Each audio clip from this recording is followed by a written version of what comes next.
Here at a Suburban Houston park in Katy, Texas, enjoying a Mexican sycamore.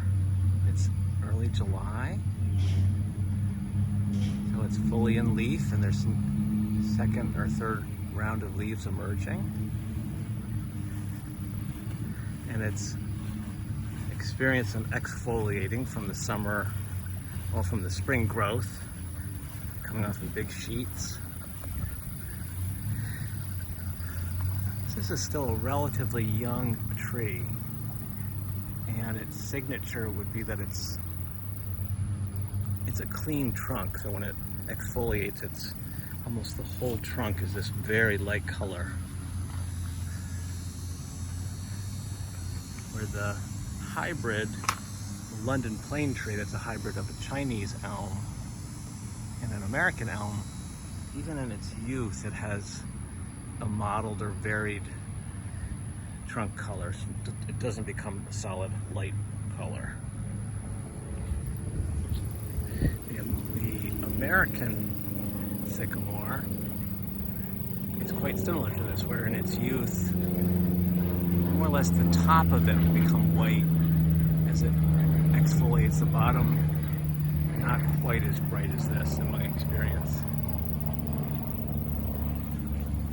The leaves are very handsome. The underside pubescents are soft, very fine hair textures. And you can see as they first emerge, it's like a lighter green, which is actually almost white when it first emerges.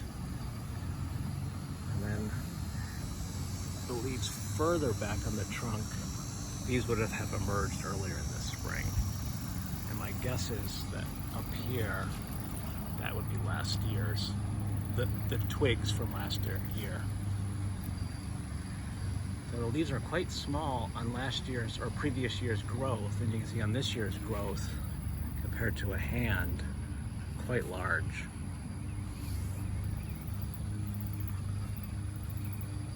Yeah, quite a beautiful tree. Heat tolerant, drought tolerant, appears to be tolerant of the winter freeze. You can see the seed heads possibly in there. There we go. So those ripen, they'll fall, and then as they break apart, there is a multitude of seeds. A Mexican sycamore. Can be used as a street tree, restoration planting, wetland planting. Yeah, tolerant of wide variety of soil types in my experience, and a pretty wide variety of moisture, including urban planting where there's heat and drought. So that would be, once it's established, it would be tolerant of those.